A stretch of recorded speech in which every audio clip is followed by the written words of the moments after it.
श्री कृष्ण लीला के चिंतन में कंस के अंचलों का मुंचावटी में स्थित गोवृंद को पुनः दावाग्नि से वेष्टित करना और भयभीत को बालकों का श्री कृष्ण बलराम को पुकारना, श्री कृष्ण का बालकों को अपने नेत्र मूंदने को कह करके स्वयं उस प्रचंड दावानल को पी जाना। खेल में उलझे हुए गोप शिशु तो गोधन की संभाल की बात सरथा भूल गए और गौएं आश्चर्य हैं जो श्री कृष्णचंद्र के दृष्टि पथ से ओझल होते ही तृण चरना स्थगित कर देती। मैं आज क्रम से सुदूर वन स्थली को और अपने आप बढ़ती ही चली गई। उनकी आंखों में नित्य विराजित नीच सुंदर के स्थान पर न जाने कैसे हरित तृणों का लोभ झलमल कर उठा और फिर भ्रांत सी बन करके तृण चरती हुई वे आगे से आगे चल करके एक गहन वन में प्रविष्ट होगी। खेलत हसत ग्वाल मन लाई, स्वेच्छा चरती धेनु सुख पाई। तृण लोभित गई गहन गंभीरा, गई दूरी चली है नृप धीरा। वृंदावन का प्रत्येक स्थल ही सदा हरितमा का पुंज बना रहता है। कहीं भी दृष्टि डाले श्यामल तृणों को प्रचुरता है। इन तृणों से गायों की उदर पूर्ति होते देर नहीं लगती और उनके पर्याप्त चर लेने के अनंतर ही वहाँ उस स्थल पर ही वैसी हरियाली उतनी की उतनी मृदुल सुकोमल तृण अंकुर राशि लह लह करने लगती। फिर भी आज गाय पर लुब्ध होकर आगे चली गई। वे गाय जिनके अंग स्थान संस्थान का प्रत्येक कण सच्चिदानंद में है, जो स्वयं भगवान ब्रजेंद्र नंदन की नित्य पार्षद भूता है, जो सदा श्री कृष्णचंद्र की सहचारनी है, नील सुंदर के योगेंद्र मनेन्द्र दुर्लभ चारों चरणों का मुखार विंद का नित्य दर्शन करती रहती हैं, ब्रजराज नंदन जिनके अंगों का स्वयं अपने हस्त कमलों से सम्मार्जन करते हैं, यशोदा प्राण धन की वह ललित त्रिभंगी सुंदर छवि जिनके पृष्ठ देश से संलग्न होकर के वन में विराजित रहती है, जो स्वयं भी ब्रजेश तने के प्यार से नित्य निरंतर आप्यायित रह करके अपने संध्योजात वत्स तक को भूली रहती हैं। अचिंत्य लीला महाशक्ति की प्रेरणा के अतिरिक्त उसमें और कारण ही क्या हो सकता है। तीन लोभ से ये मुग्ध हो सके ये तो संभव ही नहीं, क्योंकि श्री कृष्णचंद्र के अतिरिक्त अन्य किसी वस्तु में वे सता अभिनिविष्ट नहीं हो सकती नहीं। ये तो वे देखो विनिष्ट हुए प्रलंब दैत्य के मित्र कंस के वे अंचर घात में बैठी हैं। उनके मलिन मन की छाया लीला विहारी ब्रजराज दुलारे के सलोने दृगों में अंकित हो रही है और फिर उसी के संकेत से लीला महाशक्ति ने तद्दन रूप साज सजाया है। अस्तु आगे तो सघन वन है, गायें इससे आगे जा नहीं सकती। कालिंदी नंदनी की वह शीतल धारा दूर अत्यंत दूर हो गई है। अब यहाँ तो ग्रीष्म के सूर्य हैं, उनका ताप है। यहाँ जल का एक बूंद भी नहीं है। शीतल मद सुगंध समीर का प्रवाह नहीं है और तो क्या पीछे लौट चलने का मार्ग तक नहीं है। सरकंडों का ये वन है। आगे बढ़ते ही पीछे से पथ को आवृत कर देने वाले इन सरकंडों के जाल में फंस करके वे लौटने का पथ नहीं पा सकती। बेचारी गायें विकल होकर डकारने लगती हैं। मुंजारण्य नाम है जहाँ, अति गहबर सुधि परत न तहाँ। आगे कुंज पुंज अति भीर, नहीं न नीर पर से न समीर। मार्ग नहीं जो उल्टी इत परे, गोधन वृंद सुक्रंदन करे। और इधर क्रीड़ा में तन्मय हुए नील सुंदर के अधरों पर हंसी सी व्यक्त हुई। गोप शिशु ने उस हास्य की ओर देखा क्रीड़ा के विराम का संकेत तो उसमें था ही, साथ ही कुछ और नवीनता थी उसमें। इसलिए बालक चारों ओर देखने लगे तथा लीला महाशक्ति को जो कुछ उन्हें दिखाना अभीष्ट था उसे तुरंत ही दिखा लिया सबों ने। खेल छोड़ी जो इत उत चहे, गोधन कहूँ निकट नहीं लहे। फिर तो केवल शिष्यों के ही नहीं, राम श्याम के मुख पर भी गंभीर चिंता की स्पष्ट रेखा व्यक्त हो उठी। अत्यंत पश्चाताप होने लगा उन्हें अपने इस असावधानता पर। इधर उधर दौड़ करके उन्होंने गायों का पर्याप्त ढूंढा भी, पर कुछ भी पता नहीं लग रहा कि गाय किधर चली गई। गोप कृष्ण बलदेव समेता खेल तजियो, जब कृपा निकीता देखी ग्वाल गाई नहीं एकू। खोजन लगे सो सहित विवेकू, इत उत खोजी देखी चहु ओरा नहीं लहियो गोधन को छोरा। ब्रजवासियों की संपत्ति उनकी जीविका का एकमात्र साधन ये गौएं मिल नहीं रही हैं। इससे कितने व्याकुल हो उठे वे शिशु, यह कोई उन्हें प्रत्यक्ष देखकर ही अनुभव कर सकता है। अब हिया रे कन्नू, क्या मुंह दिखाएंगे हम लोग बाबा को, मैया को। शिष्यों की ये आर्तवाणी सर्वत्र अन्य में गूंज उठती है।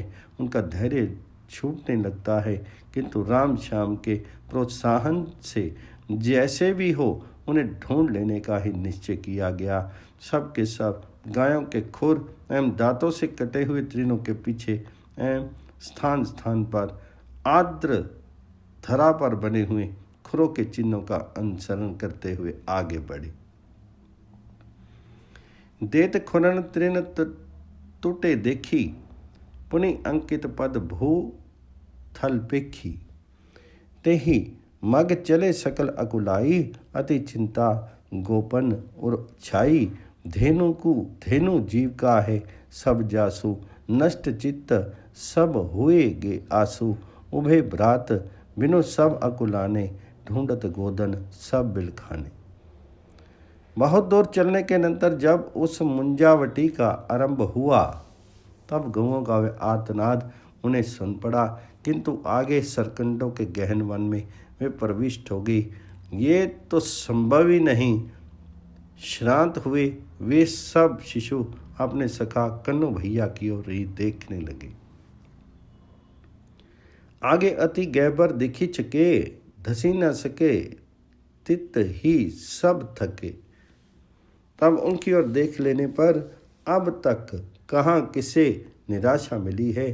फिर शिशु तो उनके प्राण सखा ठहरे। तत्क्षण लीला बिहारी ने गायों को बुला लेने की एक अतिशय सुंदर युक्ति निकाल दी। जय हो नील सुंदर की, उनकी उस मनोहर भंगिमा की वह देखो। तब हरे एक कदम पर चढ़े, छाजत तिहि छिदी। अति छवि बड़े जनु सब कृत को, फल रस पग्यो। यही कदम एके ये लग्यो, चंचल त्रिगन की इत उत हेरनी। मधुर मधुर टेरनी पट फेरनी, मुकट की झलकन कुंडल झलकनी। कछु कछु राजती गोरज अलकनी, ले ले नाम गायन तेरे। ये छवि सदा बसु मन मेरे।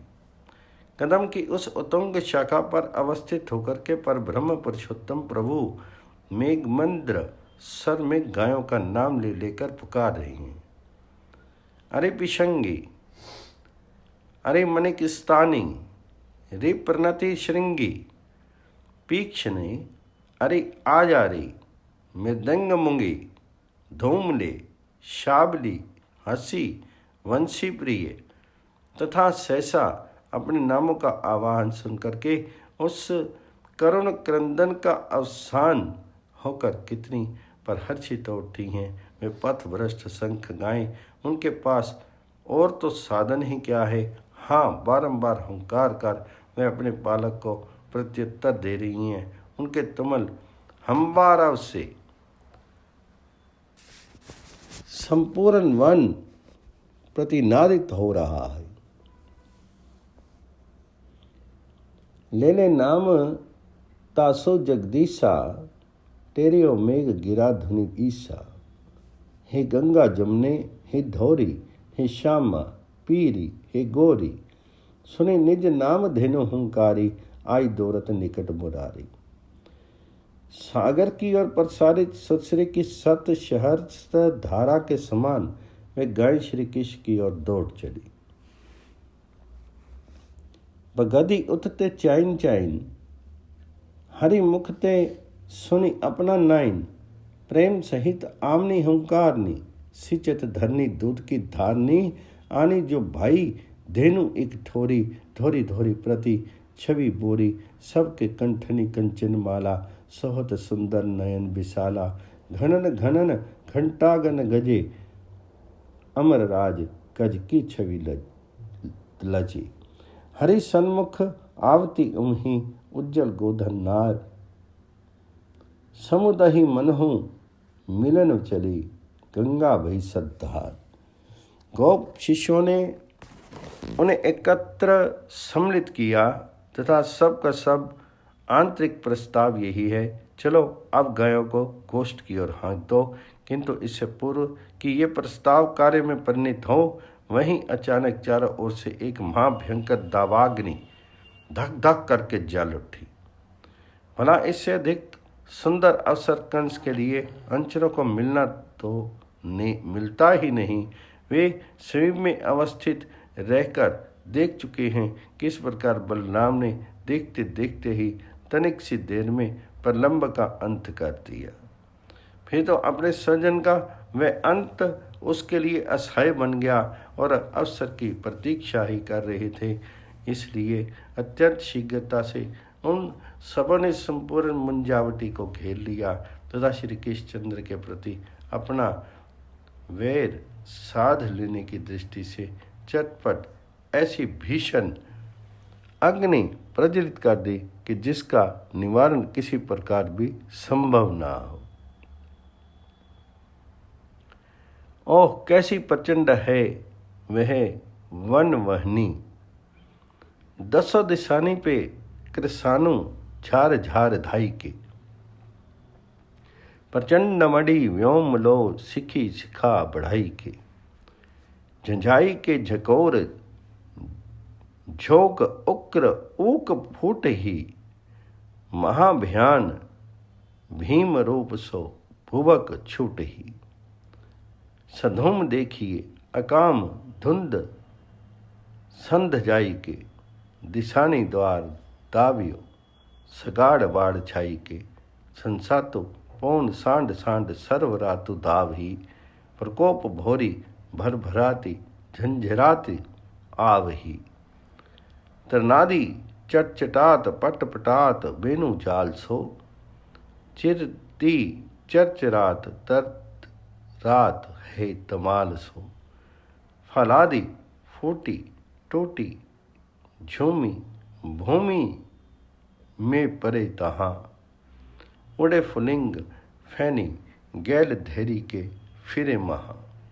समूल भस्म भूत होत अग्नि के अकृत सो, अंगार उल्कादि दारो होत तेज तूत सो।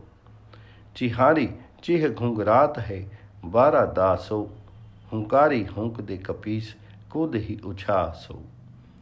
गंगाई व्याघ्र साग सांस रुद्ध धूम्र चोर सो उठो, उछार लेत झार सो विहाल भूमि पे लुटे। हंकारी रिच खर भराई भागी सो दुराई के, सकाई सुखी सांस ले ससा चले ससाई के। हाय के मृगी मृगा ने चौंक धूली के गए, उफान फाल बांधी के सुनैन मुंदी के ले। कड्डे शरीर सुदौर तरबराई हरबराई भागी के, विहंग भरभराई के चले आकाश लागी के। अब तो बालकों के भय का पार नहीं, किंतु आश्चर्य है ऐसे भीषण प्राण संकट के समय भी उनके अंतःस्थल में अपनी प्राण रक्षा की चाह न जगा कर व्याकुलता उत्पन्न हुई नील सुंदर की रक्षा के लिए इसी समय किसी अचिंत्य प्रेरणा से उन्हें स्मृति हो आई। 2 वर्ष पूर्व तपन तन्या के तट पर रात्रि के समय प्रज्वलित हुई दावानल की। उस समय ब्रजपुरवासियों ने किस उपाय का अवलंबन किया था, इसे किसी अलक्षित शक्ति ने उनके हृदय पृष्ठ पर ज्यों का त्यों चित्रित सा कर दिया। साथ ही अब तक का उनका अनुभव है, ऐसे अनेक अवसरों पर वे देख चुके हैं जब कभी भी हम लोगों पर संकट उपस्थित हुआ है और हमें बचाने के तीव्र इच्छा कन्नू भैया में जागृत हुई है, उसमें कन्हैया में अत्यधिक शक्ति का संचार हो जाता है। इस भावना ने भी उनके मन को भावित कर दिया। सबके हृदय मंत्री के तार अपने आप जुड़ से गए। सब ने मन ही मन स्थिर किया, कन्नू भैया की रक्षा का उपाय तो यही है कि हम सब इससे इनके संबंध में कुछ भी ना कह करके केवल अपनी रक्षा की बात ही कहें। उसी प्रकार जैसे उस रात्रि को ब्रजपुरवासियों ने कहा था, फिर तो निश्चय ही कन्हैया में हमें बचाने की तीव्र भावना जागृत होगी और जहाँ उसमें ये इच्छा उत्पन्न हुई कि फिर तो तद अनुरूप शक्ति का बारंबार यथा इच्छा प्रकाश भी इस में होकर ही रहेगा। अतएव इस प्रकार की भावना लिए सभी बालकों को ने नील सुंदर के समक्ष एक स्वर से अपनी रक्षा की याचना की। इतने में तो दावाग्नि ज्वाला और भी निकट आ पहुंची। श्री नील सुंदर की ओर दृष्टि करके गाय डकारने लगी। निहारी धेनु तरफरे संघुट बांधी घेरी के, हुंकार दे रंभा उठे सुनंद नंद हेरी के। फिर तो अपनी स्मृति के आधार पर शिशु भी उन पूर्ववासियों की भांति ही अविलंब कातर कंठ से पुकार उठे, कृष्ण कृष्ण महावीर है राम अमित विक्रम।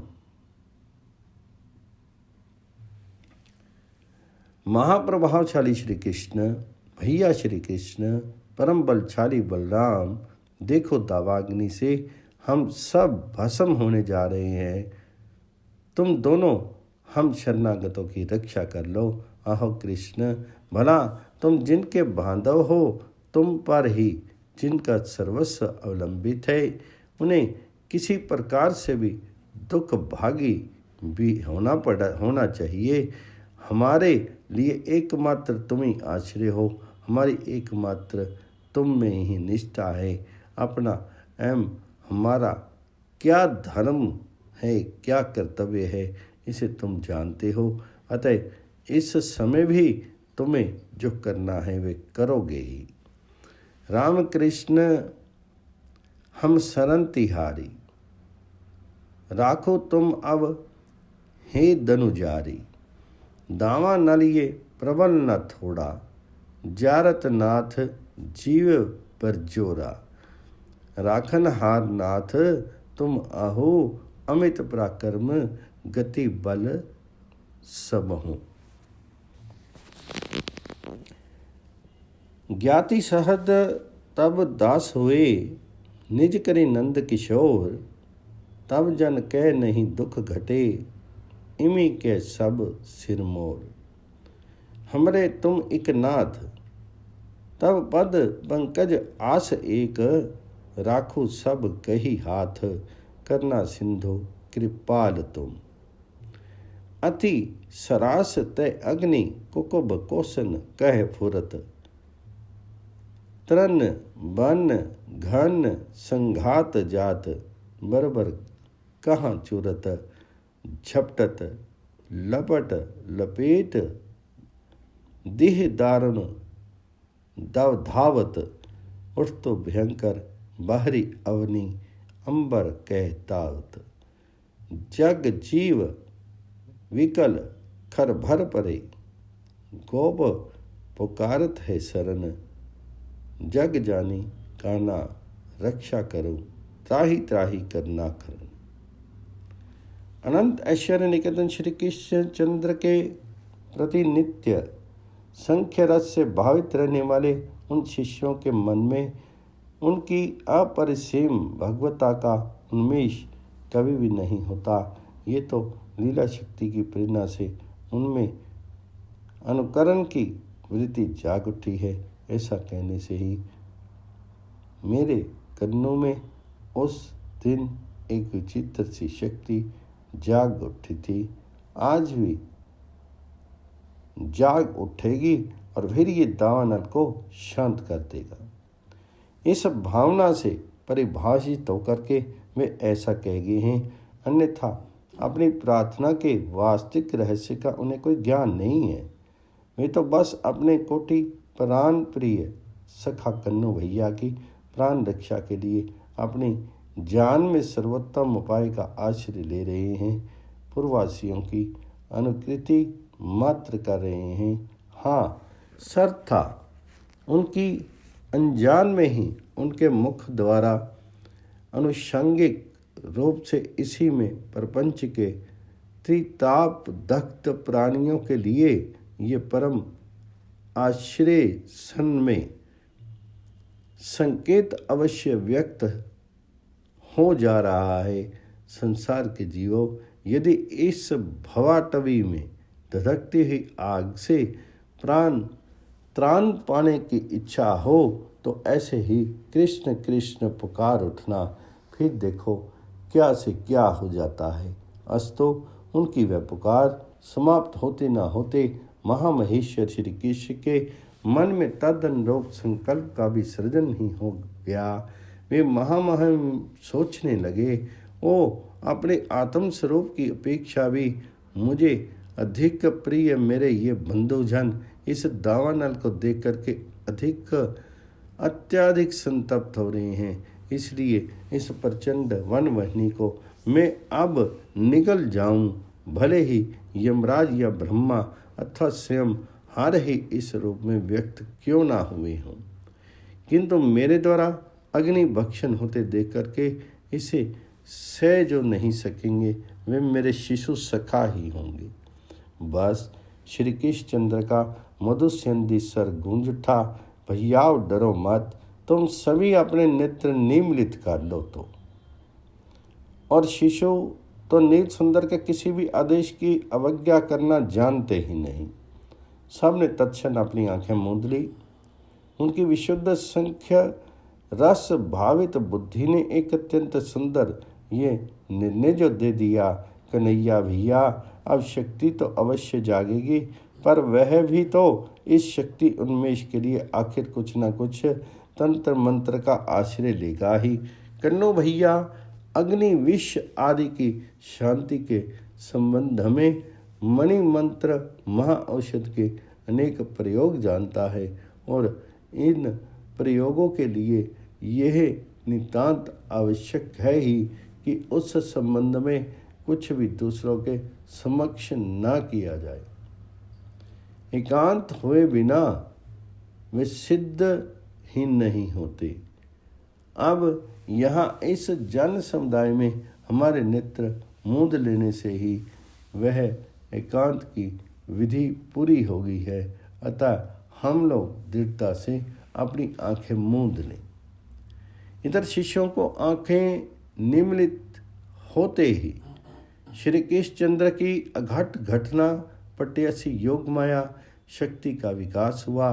देखते देखते ही नील सुंदर के मृदुल सुकोमल श्री अंगों के अंतराल से तत्क्षण ही महाजल धतुल्य एक प्रकांड विग्रह का आविर्भाव हुआ। विग्रह के अनुरूप ही उसमें अत्यंत सुबृहत मुख है। ये लो, वह मुख खुल पड़ा और वह महामहेश्वर उस मुख के पथ से ही अनायास उस सर्वभक्षक दावानल को पी गए। अवश्य पीते समय वह महाभयंकर वनवहनी श्री कृष्णचंद्र की अलंघनीय इच्छा शक्ति के प्रभाव से सुधाम धोर पानीय के रूप में परिणित होगी।